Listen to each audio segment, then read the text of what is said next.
Test, test. No? You're not going to sit?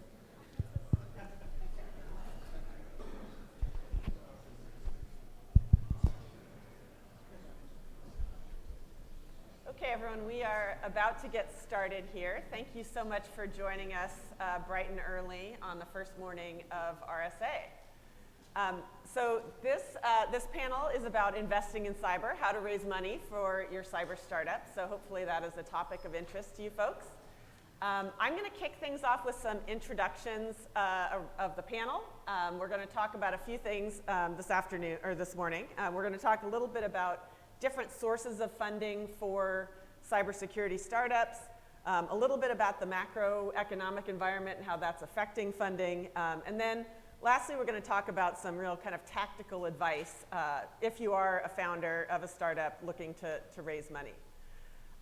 So, just to kind of kick things off, this group up here, this is a group of cybersecurity investors. We've known each other for a while between us. We've done about 160, we have funded about 160 cybersecurity startups to the tune of, definitely over $1 billion. So definitely a lot of experience up here on the panel.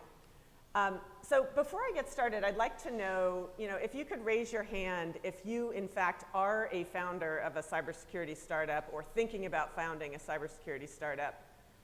That's fantastic. And, shout out to the women out there. Certainly a little bit of a sea of men, but a few women in there too. How many of you are investors yourself? Okay, so we've got a good percentage of investors too. That helps us sort of frame, the conversation up here. So let me start. I'll just kind of go down the row here. Rashmi, why don't you start by introducing yourself and B Capital, and then we'll go to the rest of the panel. Sounds good. Thanks, Katie, and really nice to be here and great to see an amazing group of folks in this room here. I'm Rashmi Gopinath. I'm a general partner at B Capital. We're a multi-stage VC fund. I'm part of the growth team, mainly focused on investing in enterprise software companies. Cyber is one of the themes that we actively invest in. We're a global fund, and so investments across pretty much all continents at this point. We have a team of investors as well as a value-added services team that helps our portfolio companies on a variety of different projects, all the way from exec recruiting to capital advisory, business development, and strategic consulting services. Really excited to be here and look forward to the conversation. Great, thanks. Well, first of all, thanks, Katie, for having us up here. It's always such a great opportunity to be amongst friends here and see so many familiar faces out in the audience. My name's Andrew McClure, and I'm with a firm called ForgePoint Capital. At ForgePoint Capital, our mission is quite simple.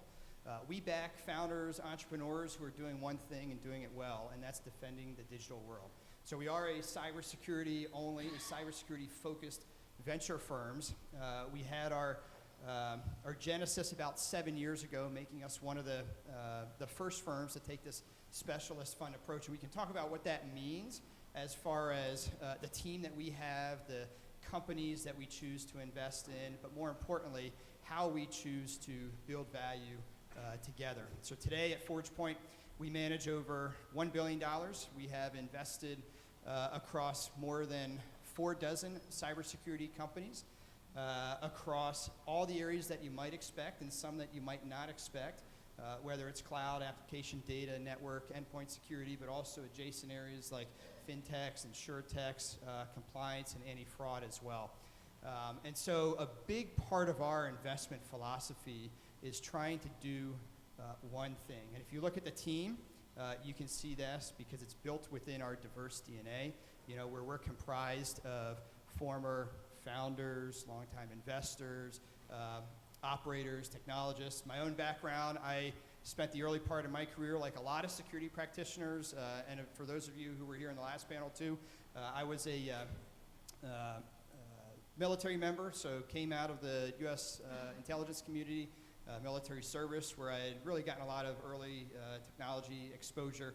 But you look across the team, and what we're trying to do is really help founders build companies that matter. And we do that with the incredible talent and support behind us, whether it's helping you think about marketing, sales, your next hires, or even product strategy. And so in that sense, Capital, in many cases, can be commoditized, but expertise and somebody who can help pave that path for you oftentimes cannot. Thanks, Andrew, and thank you, Katie, for inviting us all over here, and thanks everyone for joining. My name's Sid Trivedi. I'm one of the partners at Foundation Capital. We're an early stage venture firm. We've been lucky to be in business since 1995. We're currently investing our 10th fund, and we invest at the very, very early stages. That means seed and Series A, and most of the work we do is seed. In fact, 80% of the investments we make are pre-revenue, and we invest in 3 broad areas: enterprise, fintech, and crypto. I lead our investing efforts in cybersecurity. I've been lucky to be in this business for the last 12 years in cyber, and have been at Foundation for the last 5 years. Great, and just to introduce myself as well, so Katie Gray, I'm a senior partner at In-Q-Tel, and for those of you not familiar with In-Q-Tel, we are a strategic investor. We'll talk a little bit about, in a moment, the difference between a financial investor and a strategic investor. But we're a strategic investor that is investing on behalf of agencies in the US government, primarily in the intelligence community. So we're founded in 1999, are set up as a private, independent, actually nonprofit. You don't hear that very often in the venture capital world, but nonprofit organization that is investing in innovative technology to apply to use cases within, innovative technology in the commercial sector that we can apply to hard problems within the intelligence community. So cybersecurity is one of multiple areas that In-Q-Tel invests in. I lead our cybersecurity investment practice. We've got a great team of folks here at RSA this week as well.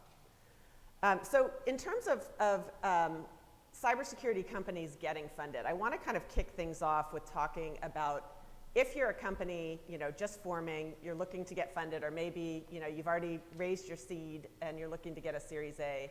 I want to talk a little bit about different ways to get funded. And I sort of intentionally here have Sid, who's really focused on the seed, Andrew, who's seed and Series A, Rashmi, who's B and beyond, right? So these are all different stages of a company that you might be looking toward. And really there's 3 primary ways that I want us to kind of talk about up here. One is obviously you can self-fund a company. You can have services or contract work, fund the company yourself, build it up such that you have enough revenue to pay the people in your company and kind of grow your company that way. Secondly, you can raise venture capital, and obviously the folks that we have up here have a lot of insight into how you can do that.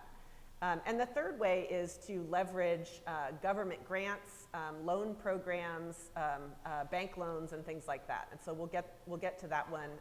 We'll get to that one at the end. So Sid and Andrew, I'm going to start with you two. You're both investors in early stage companies. Can you talk through what it takes to raise a seed round or a Series A from VCs?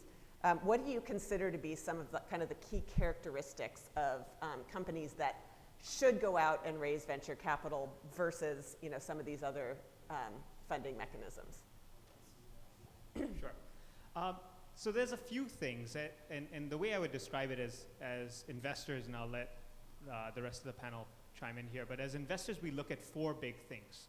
We look at team, market, product, and metrics. And I mentioned that when we invest, about 80% of the investments we make are pre-revenue. So the last bucket is not as relevant when you come and speak to us. On the enterprise side, about 65% of the investments we make are also pre-product. So many cases, there isn't really a product that we can look at and spend time with. So really the thing that I'm looking at when you come into the room and you speak to us is really the background of the team, what makes the team unique, and what makes the market, and specifically in cybersecurity, the sub-market that you're going after, truly special. And so as you're writing a pitch deck and you're preparing your presentation, make sure that you highlight what makes this team so special. Why do you have the domain expertise? What's so special about the team that you put together versus others? And then on the market side, really drill down into the market. Provide some perspective on what's going on broadly in the cybersecurity industry, but also very specifically in the sub-segment of the market that you're going after. And talk a little bit about the competitive landscape and why you believe there is a shift which provides an entry point for you to go and build a new company. Yeah, thanks. And Katie, the nice thing about your question is that as you move down this line, I think the mix of how we all approach team, technology, and market will somewhat change between early seed, A and B, and then also growth stage. Now, where we sit, we're generally investing in companies that have demonstrated product market fit or beyond a semblance of product market fit. Particularly at the Series A. For the Series B, you begin to get a bit more metrics driven. And why is that important? Well, I think it should be apparent to anybody in this audience that as soon as you walk downstairs and you see 1,100 different vendors and you see over 3,500 cybersecurity companies in the market, it should tell you a few things. One, it tells you that this is a very dynamic market. We have not only a lot of great inventors, innovators, entrepreneurs, but frankly, there are in some categories lower barriers to entry than others. So what makes you different? What makes your business defensible? In some cases, there's a lot of noise, depending on what category you choose to pursue, or maybe you're even creating a category, and that can get really exciting as well. And so what we want to focus on then, in that case, is who are you selling into? What does that buyer persona look like? Do you have proof points? Do you have references then that we can reach out and touch and see if the product works? Can you scale? Now, granted, we're focusing primarily on enterprise-grade technology sets here, and one of the things that we built at ForgePoint Capital is a very robust security advisory council. And these are the protagonists of the industry, if you will. These are CISOs, heads of security at very large companies, small businesses, who help us not only think about where the market is going and help de-risk that component, because the other two areas, when you think about technology and team, those are areas that you can change, you can affect, you can hire around, you can build around.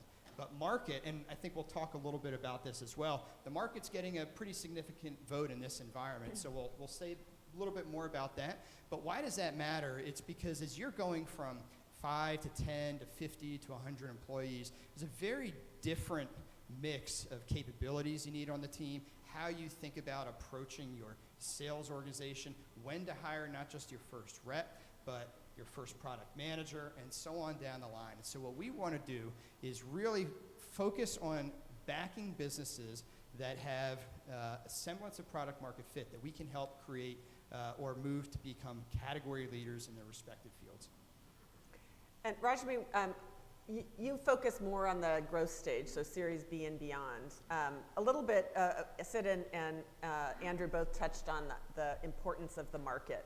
And I think that's a really important, not just that you have a great technology and there is a market for it, but the total addressable market and the scale of the market. Can you talk a little bit about the metrics that you're looking for at the Series B and beyond, and also maybe talk a little bit about the importance of the market size and validation points around that size? Absolutely. So everything that Sid and Andrew said still holds at the growth stage. And so the 4 things that Sid talked about, those 4 continue to be equally important at the growth stage as well. Team by far is the most important metric, and that's regardless of stage. We do want to make sure that we're backing teams that have the ability to execute against the big, bold visions that companies usually start off with. On the metric side, that becomes incredibly important in growth stages. And so I'll break down growth into kind of the early growth and the late growth side. Early growth typically would be in that Series B through D stages, and then you've got the late growth, which is the D and beyond. Across both stages, metrics matter. And one of the things that we encourage companies to think about is when you're looking to raise capital in those late growth stages, or even the C's or the D's, the qualifiers that we look for is this an IPO-able candidate? Or is this a company that becomes $1 billion plus in scale? Because again, the valuations tend to grow higher as you're coming down on the growth side. And so from a return standpoint, we need to ensure that the market is huge, the opportunity is huge, the exit's going to be huge. And so if we see the category more as a tuck-in category, which kind of is well suited to become part of a bigger company, and then most of cyber acquisitions typically happen in that 200 to 500 range, then coming in at a valuation of 300 to 500 for that sector or that theme probably would be less interesting. And so for companies that we look at, one of the key aspects that we assess is how big is this TAM, and is this company have what it takes to kind of become that public company or $1 billion plus in exit if they were to get acquired by somebody else. Now, if they were to get acquired at somebody else at $1 billion plus, that universe is really small. And that is a set of folks that we work with pretty closely, the Microsofts and the Salesforces, all of the big tech acquirers in the ecosystem, to kind of understand what are their pain points, where would they be placing acquisition bets in, is this a space where they would, their corp dev teams would come in and push an acquisition at this scale and at that size, and if they already have bets in that space, how likely would it be for them to acquire in that space? And then finally, I would say all of the typical enterprise metrics that we look at on the SaaS side still continue to hold on the cyber side, given that most business models mimic what we see on the enterprise SaaS side, where it's either a seat-based, a consumption-based pricing, or a subscription license-based pricing. And so metrics around LTV to CAC, which helps us assess what is the sales and the go-to-market efficiency of the team. What is LTV to CAC? Just to make sure that the acronyms are being. Yes. So we look at the lifetime value of each of the accounts, and then how much does it cost to acquire a customer. And typically what we look for is a metric that's at least a 3x, or has the ability to kind of improve and get close to that 3x on that scale. Net dollar retention is another metric that we pay a lot of attention to, and that really shows how much expansions and upsells have you had within your existing customer base. From a growth standpoint, as companies get at, I would say, a 50 or an 80 million plus in ARR scale, it becomes more and more difficult to double and triple your revenue at that base. And the higher your upsells and expansions can be, that becomes a really high, I would say, or a more consistent way to drive growth going forward. And so if you're sitting at a net dollar retention of 120 or 130%, then that 20 to 30% growth just comes from your existing customer base. And so in terms of the new sales or the new growth that you need to go after, that, I would say, as you're getting to scale, it's going to be more and more difficult, but you can still achieve pretty high growth rates if you have that strong net dollar retention base. And then finally, I would say we're in a market environment where we're back to basics. Profitability matters. Growth at all costs is not as great as what it used to be 2 years back. And so Rule of 40, the ability to get to cash flow break even, ability to get to profitability are things that we look for as well. And so building a durable, efficient, scalable business that has the ability to then sustain that value in public markets, demonstrate consistent growth in public markets, those are some of the factors that we look for at the growth stage. Yeah, so Sid and Andrew, turning it back to you in terms of, I think that's a great explanation of some of the things you're looking for when you're funding early and later stage growth companies. How important is size of the market when you're funding a seed stage company or a Series A stage company? Are you looking for companies that are ultimately going to IPO, or is a tuck-in or an acquisition in the $200 to $500 million range also provide your funds with a good enough return? Yeah, I'll take a first stab at that. It's an interesting dynamic, I think, that we see across cybersecurity. 9 out of 10 companies, as they successfully exit, are tuck-ins, right? They're M&A below 500 million, 80% below 100 million, right? And when you think about that, this is a market that still has less than 24 public cybersecurity companies. We have over 90 private unicorns. So can the market really support that? We can talk about why I believe the answer is no. But more importantly is what happens with the other 3,400 cybersecurity companies that are out there that have perhaps taken funding, aren't growing, and really need to think about how they build a business. And it's okay to be a point solution. It's okay to be a platform solution. Not every company we invest in do we have an expectation that this company will go public. In fact, 9 times out of 10, we construct our portfolio to have a mix of across those by duration, by stage, and so we're very deliberate around where we come in, either with early A's and late B's, and at what time in the fund, and all that's fun dynamics, and I don't want to bore you with all that, but just to give a sense, too, of where the market is at, I took a look at, just last week, a 12-month reverse scan on 950 cybersecurity companies that we know and track, and I compared this against the website that many of you all know that tracks tech layoffs, so layoffs.fyi. My belief, based on the data that I have seen and the proprietary data that we use, is that underestimates layoffs in the cybersecurity industry by about 2/3. Why is that? Because out of 950 cybersecurity companies that I have high fidelity data on, 32% of those were reducing headcount last year. So think about that. Why is that the case? And another 1/3 of those companies had some sort of a hiring freeze through 2022 and into mid-April this month. So really, only 1/3 of companies have we seen are growing in any way. And there's a funding dynamic that I think is closely coupled with that. So when we bring this back to the market, if you're investing in a point solution and coming in at an entry that really the only way is to have an IPO type exit, you're going to find that your investors become quite disengaged once the company reaches the first sign of trouble. Right? And so bringing this back to our philosophy as investors, why does that matter? Is because when you look at the market dynamics, and by being very focused in this market, we believe we can also be disciplined.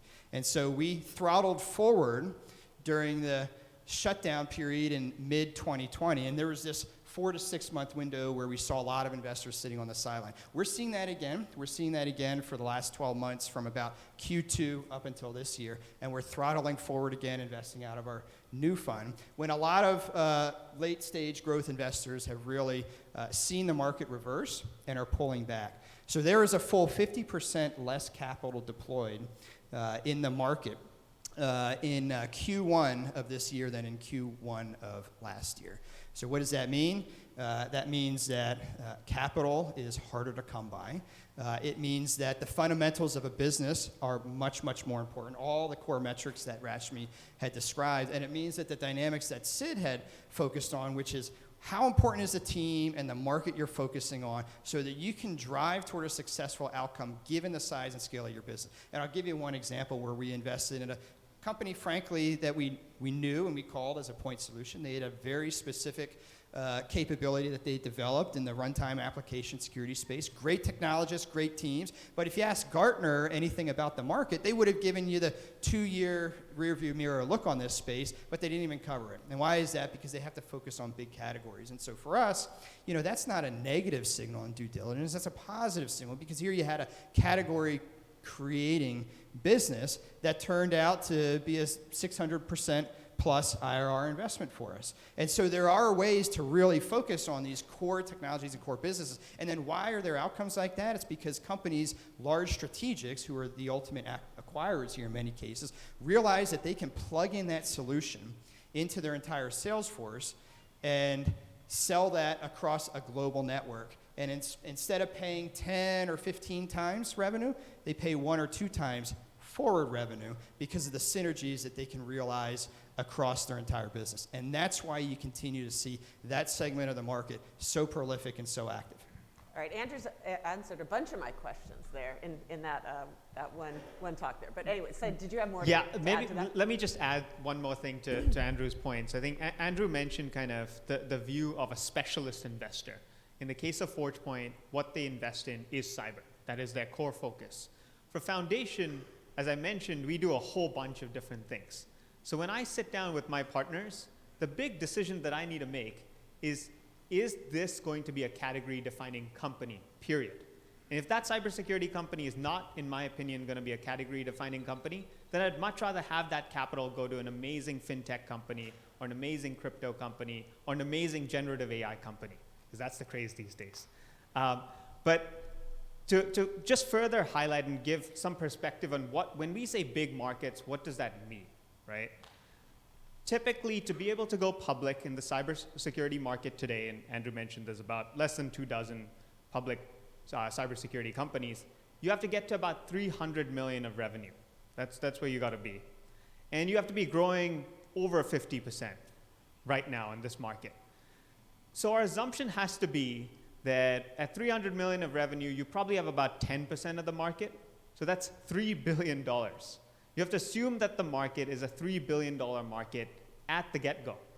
That's a really, really important stat. Now, that doesn't mean there are many cases where probably before SIM existed, no one thought about the SIM market as a multi-billion-dollar market. So we do have to recognize that there will be new markets formed, but we have to believe that, hey, is there an opportunity to go and see this becoming a multi-billion-dollar total market before we go and invest? Yeah, those are really great points. And I think, just to summarize, what I'm hearing is that you need to have a very large market that you're going after. For some firms, I think probably for everyone, but in particular firms that are not just focused on cybersecurity, you need to be able to convince an investor that this is a huge market and that you are going to be the category defining company in that market. For specialty investors, maybe there's a little bit more, there's kind of more of a portfolio approach where an exit that is, an acquisition by a strategic acquirer might also be a good option. And just, I will tell entrepreneurs that are out there, don't be discouraged if you go to Sid and he doesn't invest in your company, or Andrew or Rashmi. You might need to talk to dozens and dozens of investors you really only need, that first one to say yes, and that's you've got to have a lot of resilience if you're a founder out there looking for funding.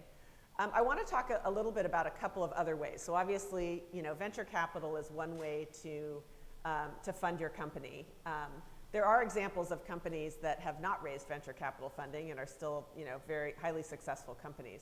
I'm going to talk a little bit about one, strategic investors, and two, government grants, and so sort of options there that also could provide funding for your company. So In-Q-Tel is very much a strategic investor, and by that I'm distinguishing it from financial investor in that the reason we invest in companies is to help bring capabilities to the government agencies that we're working with. While we don't have financial metrics that we're trying to meet, obviously we want to invest in companies that are going to be successful, maybe going to be category defining, but certainly going to have the staying power, kind of longevity to bring great capabilities and products to the government market. So strategic investors, In-Q-Tel is one of those. There's a lot of big corporates, Microsoft and others have strategic investment groups as well. They tend to not lead rounds, so you're usually having to also find a venture investor, and they tend to also have be looking at a lot of the same metrics, but also can potentially bring to you some strategic value in terms of commercial opportunities, partnership opportunities with the big companies. In In-Q-Tel's case, when we work with companies, we are typically helping them adapt their commercial product to something that will meet specific use cases, or bring new capabilities, innovative capabilities into the government market. And on the government side, let me just touch on a couple of things there as well. So some of you may be familiar with DIU, the Defense Innovation Unit. The DoD, across DoD, there's a lot of innovation activities and funds and things like that. We've got Johnson Wu, I see here sitting at the front, who is with DIU. So DIU and some of the other, there's AFWorks, Army Futures, Naval X. There's a number of different DoD-focused funds, or not funds, but activities that are kind of leveraging things like other transaction authority, OTA, within government procurement to be able to rapidly procure technology, Some of the other innovation groups are leveraging the Small Business Innovation grants, or let's see, SBIR, research grants, so the SBIRs. And you also, on the early side, you've got things like DARPA, and the intelligence community also has their own ARPA, which is called IARPA.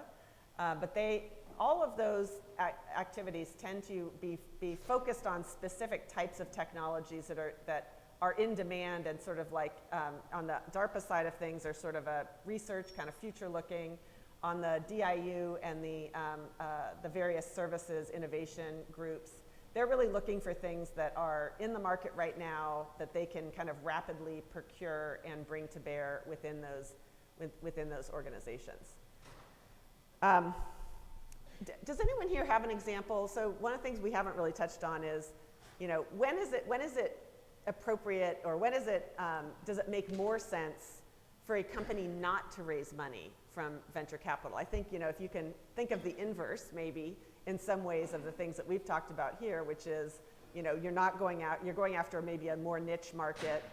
There's also already a ton of players in the category, and you can, get up to 10 million in revenue, but you don't necessarily see a pathway to 300 million in revenue. Are there some examples that you guys have of companies that have sort of successfully started with more of a, services or, taking contract work kind of beginning, and have gone on to be successful companies?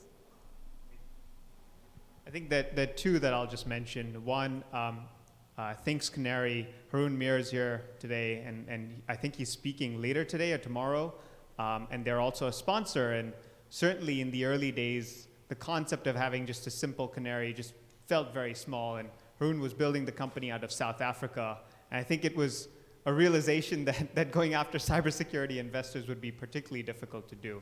The other person I'll mention is Ron Gula, who's one of the founders of Tenable. Tenable actually was founded in 2002, and it only raised its first round of funding in 2012, 10 years later. It raised a $50 million, what's called Series A, but it was effectively a growth round, as Rashmi would confirm. Those are just two examples of companies that have done particularly well. The second, having gone public and being one of those, 2 dozen cybersecurity public companies that have actually done as good as possible and have different approaches to not going and raising venture capital funding from initiation. Let me just give a couple quick examples on productizing services business, which we've done 3 times now.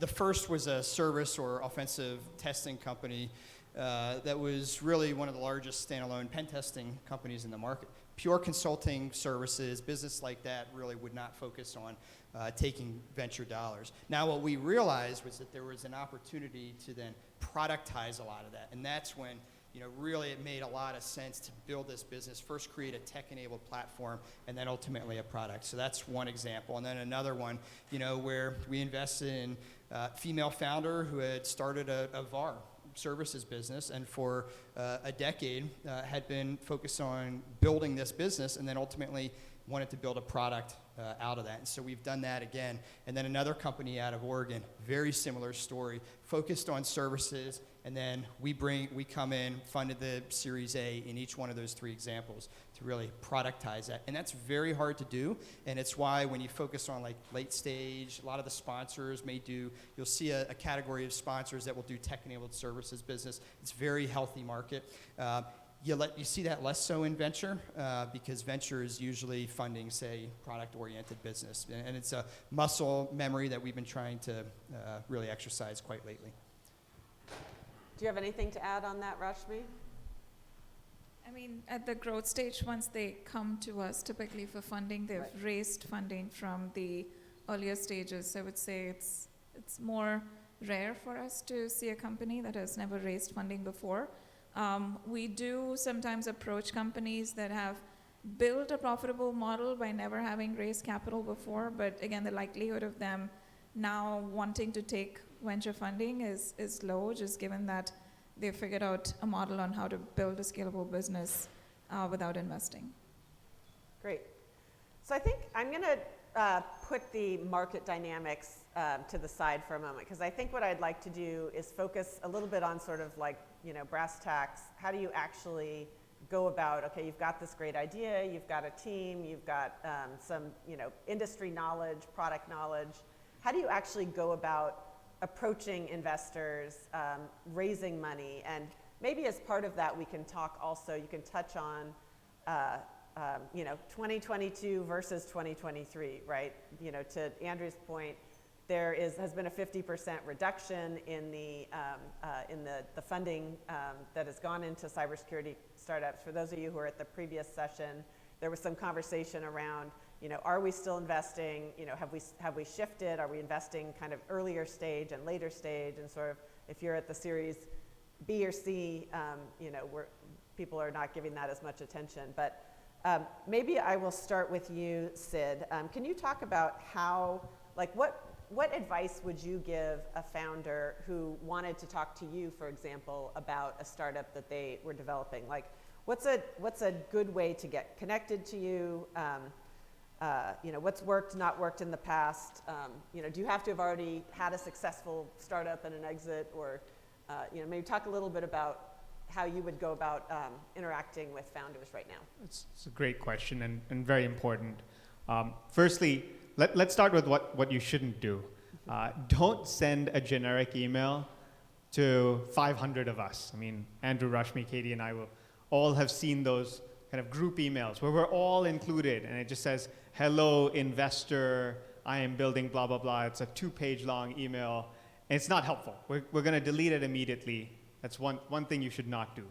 Do not send an email where you get confused on which fund you're kind of pinging. The number of times I've gotten a note which says, hello, Andrew, for example. I haven't got that note specifically for Andrew, but hello, Andrew, I'm blah, blah, blah. I want to really talk to ForgePoint Capital. And I'm looking and saying, hold on, I'm at Foundation Capital. My name's Sid. This is odd. I'm going to click delete. Mostly it's not because, I feel, unhappy or something that you didn't recognize me. It's just that it shows lack of purpose and focus. If you're not going to spend the time, then candidly, why should we spend the time to read the email? So really spend the time first understanding who you're reaching out to. Secondly, understanding what investments they have. And thirdly, understanding, what would make for an interesting conversation with them? Why are you reaching out to them? What specifically would you like to talk about? Make these emails relatively short. Don't do the 2-pager, because what ends up happening, even if you've made it very customized, if it's a 2-pager, I'm going to click flag on it, and I'll get to it 2 weeks from now, because there's too many things happening in the world. So try to keep it short, keep it brief. I make 2 commitments. One, I read every single email that comes in. Whether I respond to it or not is a big debate. 2, I read every single LinkedIn mail that comes into me. So if you want to reach out to me, you can ping me on LinkedIn, you can send me an email, and I'm happy to reach back out, as long as the first 2 points are not met. Yeah, I would say this. At ForgePoint, we might invest in 10 to 12 companies any given year. We might want to invest in 100, right? So for every 100 companies that we see, we might make 1 investment. That's just the ratio. And so oftentimes when we do invest in companies, it's because we've built a very much of a long-standing relationship. We've known the company for several years. Perhaps these are repeat founders, either inside or outside of our portfolio. Maybe we backed them before, maybe we didn't. Maybe we learned about the company first from a customer of those. Those are always high-quality introductions for us. Or maybe we even did a lot of diligence in the A in past. We saw the company grow and build and mature and really become a category leader, and then we had a lot higher conviction. So there's a lot of different ways where we can develop conviction. I see Neil in the back there, and one example of high quality introductions comes from people like Katie to say, here's a great company that's doing awesome in Europe. We need to duplicate this success in the U.S. And so it's other co-investors like Sid and Rashmi as well, where we say, this is incredible validation, what they're doing in this market, because we were able to talk about that. And we've had the privilege of co-investing with In-Q-Tel more than we have anybody else. So if your board is not working for you, then what are they doing? Are they coming in every quarter? Are they not providing value? Building a company is hard, and not everything goes in a straight line. And so when you hear 99 no's to get to one yes, it can be frustrating oftentimes. But that's the level of grit and determination and dedication that we love to see at ForgePoint, and what's really gets us excited. All right, I know we're running short on time. I'm going to just open it up to Q&A in just a moment. How about you, Rashmi? Do you get just unsolicited emails from investors, or when you're at the later stage, is it more you're finding them and you're working with their investors? Unsolicited emails and LinkedIn posts all the time. But like Sid said, I read every email and every LinkedIn post that comes to me. In terms of the number of investments that we make, again, at the growth stage, because the check sizes are higher, it's fewer number of investments. And so I look to make somewhere between 3 to 5 investments every year. Our check sizes are usually between 30 to 80 million that we write on the growth side. We tend to be very thematic, and so we have our sectors and subsectors where we're spending a lot of time in, where we're researching the space, we're researching companies. We usually have a target list of companies that we're looking to go after, and we reach out to investors like we have here to get introductions, to get to know companies. We're usually tracking companies for several quarters, in some cases several years, before we come in and make that investment. That being said, if one of the investors in our network sends us a company that we may have missed in our analysis and says this is one of the best companies in our portfolio, you should take a look, absolutely yes, we will take a look at those. What we also like is when the founders have done some research on us, and we see a number of founders reaching out saying that we see you've invested in these companies in these spaces, your thesis aligns with what we're trying to build, and that's always a great validation to see the research that and the time that founders are taking to get to know us as well. All right, I have a bunch more questions here, but we are running short on time, and I do want to open it up to folks in the audience if you want to ask questions. Please, there's 2 microphones here. Please just come up to one of the microphones and ask a question. Hi, I'm Kyu Jung from the Microsys. I have a question about business model. So firm business model could be better, or open business model, which is, business model is kind of flexible. So what we're doing for cybersecurity is we make, your CPU speaking billions machine language at the same time, while this language is going to be switching at the random time. So we have a double random. So as you know about randomness is the big for the cybersecurity. Just want to make sure, if you have a pitch, come up to us afterward. So, so did you have a question? Business model. Okay. So Pardon? Our business model currently is IP licensing. However, any partner or investment, it could be different. So I want to know about Okay, yeah, we'll talk afterward. Thank you for your insights. I have a kind of just a question on how do VC funds typically view, like, let's say you're a startup, you're moving along, you've invested in them. How do you typically view the prospect of, let's say, a strategic merger with another startup? And how does that, what kind of impact does that have? So it's something that we have seen a few different times, where we'll see synergies between 2 companies. It could be in the same space, or it could be in adjacent space where the boards and the companies agree it kind of makes sense to put the 2 assets together. If it creates accretive value down the line, provides a faster path to an exit or an IPO, gives the ability to sell to an even bigger TAM, an even bigger opportunity, I think it's great. There are complexities in the execution and the tactical aspects of how do you make it work. Is it a merger of equals? Is it one company that's bigger, another that's smaller? Who is the management team of this combined entity going to be? How do the investors get comped for the ones that are looking to exit out of their position? So the tactical aspects are challenging, but in terms of the accretive value that has a potential to create something bigger, it's very exciting. So very positive.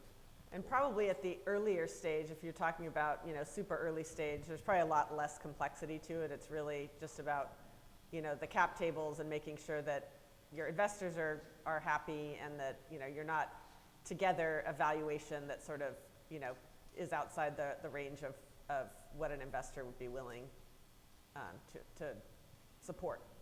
Cool. Thank you.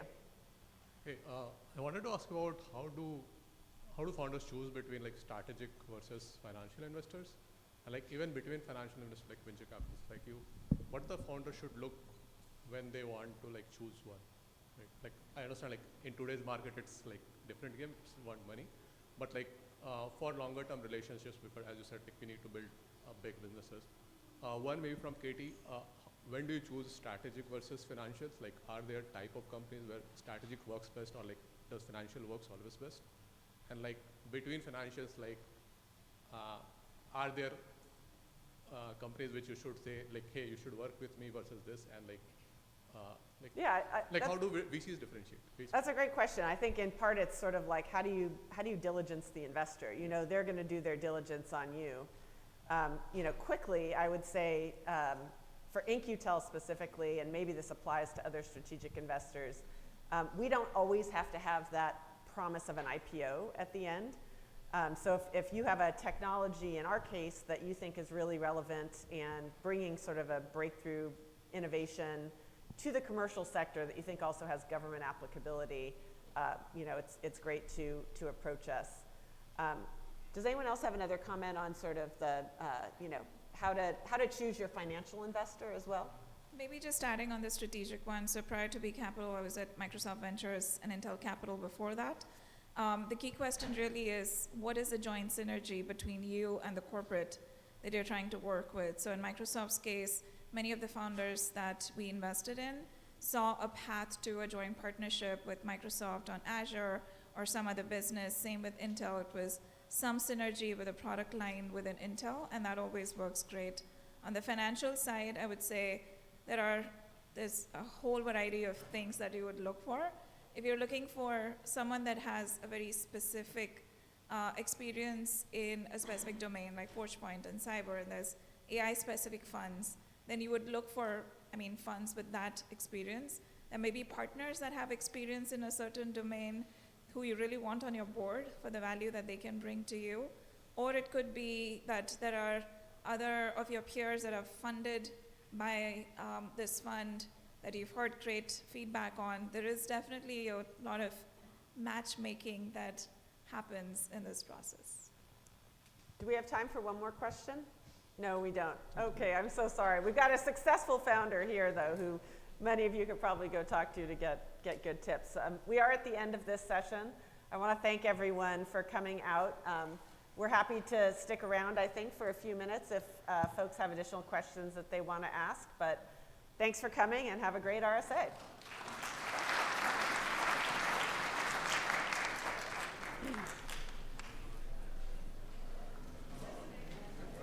All right. Thanks for putting this together. Sure.